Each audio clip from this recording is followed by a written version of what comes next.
I didn't install the camera because I was paranoid. I installed it because my wife stopped kissing me goodbye.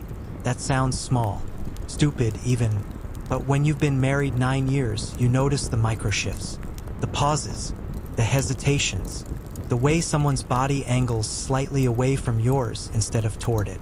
Lena used to kiss me every morning before work, even if we were half asleep, even if we were fighting. It was automatic, ritual. Then one day she didn't. She said she was late. The next day, she tapped my shoulder instead. The day after that, she just called bye from the hallway. That's how it starts. Not with lipstick on collars. Not with mysterious hotel receipts. With distance. I told myself I was imagining it. Work had been stressful for her. She'd gotten a promotion 3 months earlier. Longer hours. New team. New responsibilities. New passwords. That was the second thing. We never hid our phones from each other. Not in a controlling way. Just in a normal, married people way. If my phone buzzed while I was cooking, she'd read it out loud. If hers lit up while she was in the shower, I'd glance to see if it was urgent. Then suddenly, her phone was face down. Always, she started taking it into the bathroom, even to shower. One night, I reached for it playfully while we were on the couch. She snatched it back so fast you'd think I'd grabbed a weapon. "Don't," she said, too sharp. We stared at each other for a second. Then she forced a smile. "Work stuff. Confidential." I nodded, but something inside me went cold. The third thing was the gym. Lena had never liked working out. Then, out of nowhere, she signed up for a 24-hour fitness center across town. Not the one 5 minutes from our house. The one 20 minutes away. Better trainers, she said.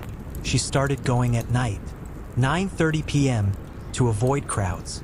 She'd come home flushed, energized, sometimes humming, sometimes distant. I asked to go with her once. She laughed. "You'd hate it." Maybe I would have, but that wasn't the point. The point was she didn't want me there. That's when the thought first entered my head. She's cheating. I hated myself for thinking it. Lena wasn't reckless. She wasn't dramatic. If she was unhappy, she would have told me. We've always been direct with each other. At least I thought we were.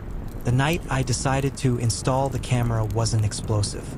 It wasn't some big argument. It was quiet. She said she was going to the gym. I kissed her cheek. She didn't lean into it. After she left, I noticed she'd forgotten her gym bag by the door. I just stood there staring at it. No bag, no towel, no change of clothes. Still at the door. My heart started pounding in a way that felt embarrassingly dramatic. Maybe she'd left earlier. Maybe she'd moved things around. Maybe I was spiraling. But I knew she hadn't. Called her. She answered on the third ring, slightly breathless. "Hey, you forget your bag?" I asked casually. Pause. "No, I grabbed it." I looked down at it. The zipper was half open, her sneakers visible inside. "Oh," I said slowly. "Must have missed it." "Yeah," she replied quickly. "I'm already here. Talk later." She hung up first. I stood in the hallway for a long time. Then I did something I'm not proud of. I drove to the gym. Her car wasn't there. I waited 20 minutes anyway. Still nothing. That was the moment doubt turned into something heavier. Not anger. Not yet. Just confirmation that my instincts weren't crazy. When she came home an hour later, she smelled like perfume. Not sweat. Not rubber mats and disinfectant. Perfume. "Good workout?" I asked. She smiled. Killer. I didn't confront her. I didn't scream. I just watched. Over the next 2 weeks, I paid attention to patterns. Gym nights increased. Phone stayed glued to her. She'd angle the screen away even when laughing at something. One night, while she slept, her phone lit up. I didn't touch it, but I read the preview notification. Can't stop thinking about earlier. No name, just a number. Earlier. I felt my stomach twist. The next morning, she deleted the thread. That's when I ordered the camera. Not a big security system, just a small indoor device. motion activated, easy to hide. I told myself it was about safety, about clarity, about peace of mind. But really, it was about proof. I placed it in the living room bookshelf, angled toward the couch and entryway. If she brought someone home, I'd know. If she didn't, I'd delete everything and live with the guilt of ever doubting her. The first few days, nothing happened. Normal footage. Lena watching TV. Lena on her laptop. Lena pacing while on phone calls she took outside. Then Thursday came. She texted me at work. Staying late at the office. Don't wait up. I replied with a thumbs up. At 8:47 p.m., the motion alert hit my phone. My chest tightened. I opened the app. The front door opened. Lena stepped inside. Not alone. A man followed her in. Tall, dark jacket. Hood up. They weren't touching. They weren't laughing. They weren't acting like lovers. They were serious. My hands started shaking. She locked the door behind them. He pulled down his hood. And my heart didn't just drop. It stopped. Because it wasn't a stranger. It wasn't a coworker. It wasn't some random guy from a gym. It was my younger brother, Aaron. And the look on Lena's face wasn't guilt. It was fear. And that's when I realized this wasn't just cheating. I replayed the footage 3 times before my brain would accept what I was seeing. Aaron, in my house, with my wife, at almost 9 at night, and she looked scared, not flirty, not excited, not even secretive in the way 2 people having an affair usually are. She looked cornered. Aaron stood too close to her, not touching, but close enough that the space between them felt intentional, controlled. She walked past him into the living room. He followed. They sat on opposite ends of the couch. Not lovers, not even friends, adversaries. I turned up the volume. It was faint, but I could hear pieces. You can't keep doing this, Lena said, her voice low, tense. Aaron leaned forward. I'm not the one who started it. Started what? My pulse pounded in my ears. I told you it was a mistake, she continued. It should have never happened. My stomach twisted. Mistake. There it was. The word every cheater uses when they get caught. Aaron laughed quietly, not amused, sharp. A mistake, he said. That's what you're calling it now? She stood up, pacing. I was drunk. I was angry at him. You knew that. Angry at me. I felt something hot crawl up my throat. Aaron stayed seated. Calm. Too calm. You weren't that drunk, he replied. And you weren't thinking about your marriage when you kissed me. Kissed. The room around me felt smaller. The footage continued. Lena pressed her hands against her temples. It was one night. One night, Aaron repeated. That's not how you texted me after. My chest tightened. Texted him. How long had this been going on? Aaron reached into his jacket and pulled out his phone. He angled it toward her. Even without seeing the screen, I knew. Messages. Proof. You can't threaten me with this, she whispered. I'm not threatening you, he said. I'm reminding you. Reminding her of what? He leaned back now, crossing his arms. You think I don't see how you look at him? He added. Like you're bored. Like you settled. The words felt like a slap. Lena's face hardened. This isn't about him, she said. This is about you not knowing when to stop. Stop what? Aaron stood up slowly. You started something, he said, and now you want to pretend it never happened. She shook her head. I told you I love my husband. Love. The irony burned. Aaron stepped closer. Then why did you come to my apartment that night? He asked. Silence. Long, heavy, damning silence. My vision blurred for a second. Apartment. That wasn't an accident. That wasn't a drunken kiss at a party. She went to his place. Intentionally. On the screen, Lena's shoulders sagged. I was angry, she repeated. He and I were fighting. You were there. You saw it. So that makes it okay? Aaron snapped. No, she said quickly. It makes it human. Human. I felt something dark rise in my chest.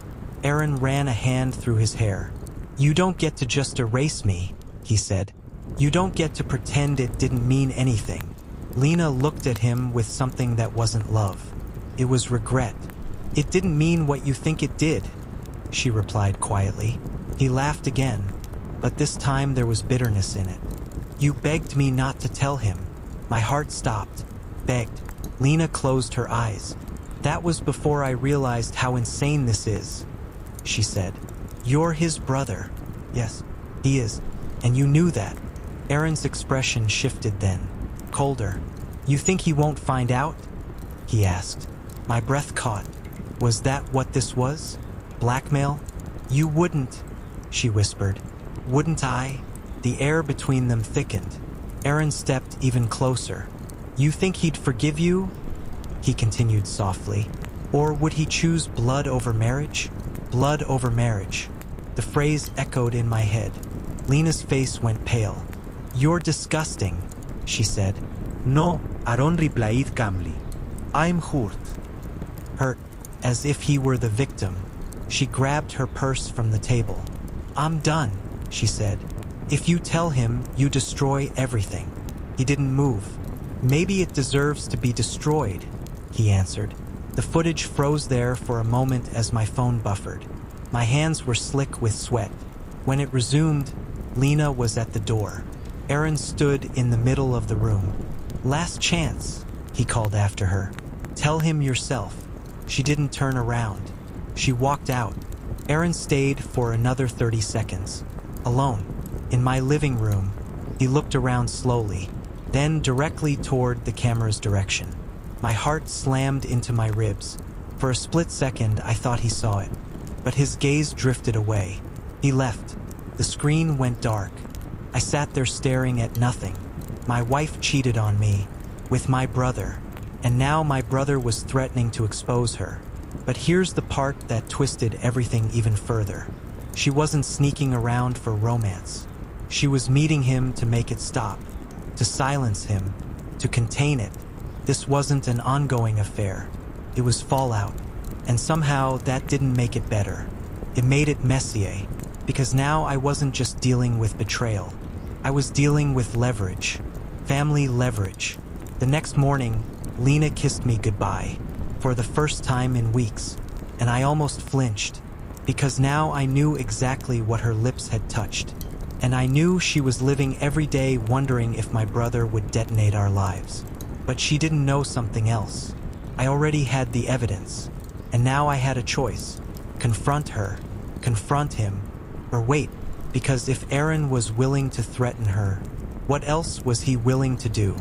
I told the police I pushed my husband down the stairs.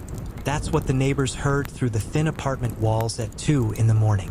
That's what my sister thinks happened. That's what his mother believes with her whole chest when she refuses to look me in the eyes at the courthouse.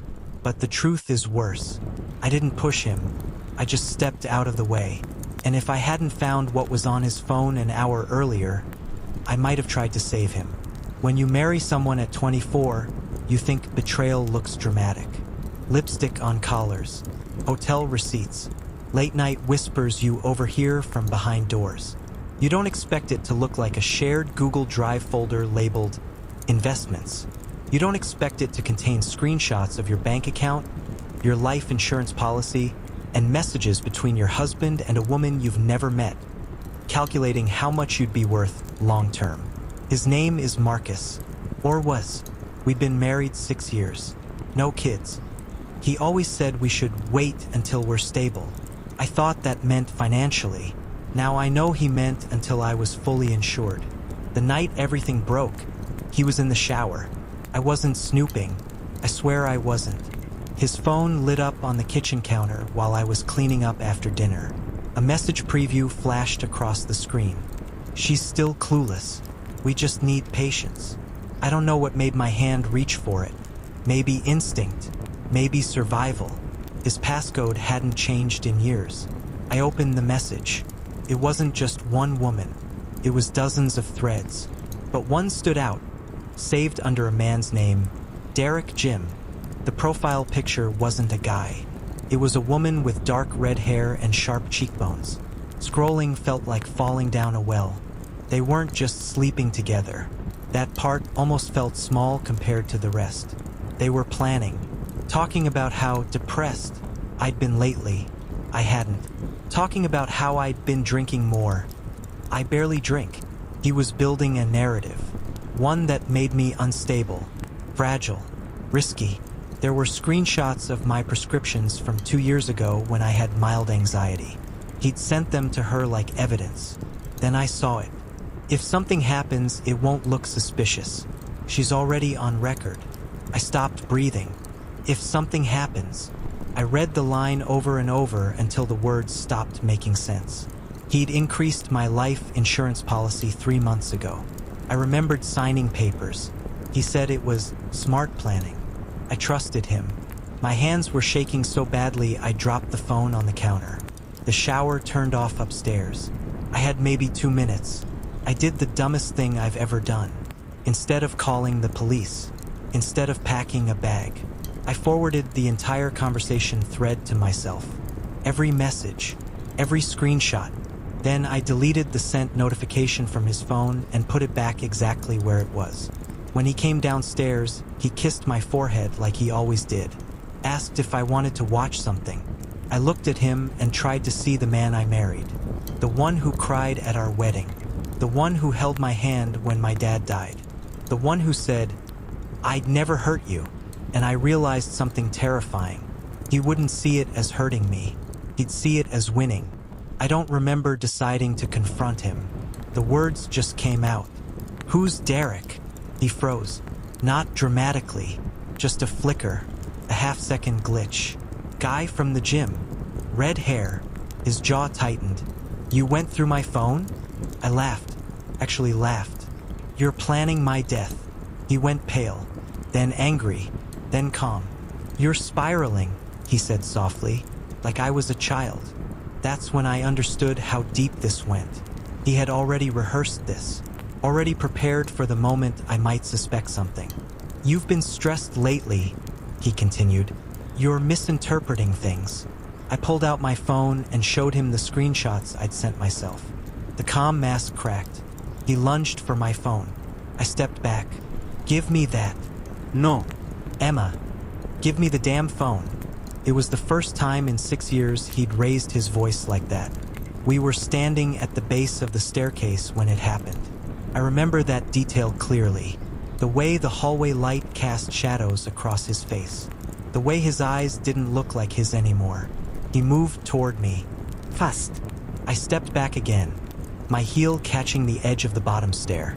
He reached for my arm, and then he slipped. Not dramatically, not like in movies. It was messy and quick and horrifyingly human. His sock slid on the hardwood. His hand missed my sleeve. His body twisted wrong. He fell backward. The sound his head made against the edge of the step is something I will hear for the rest of my life. He didn't move.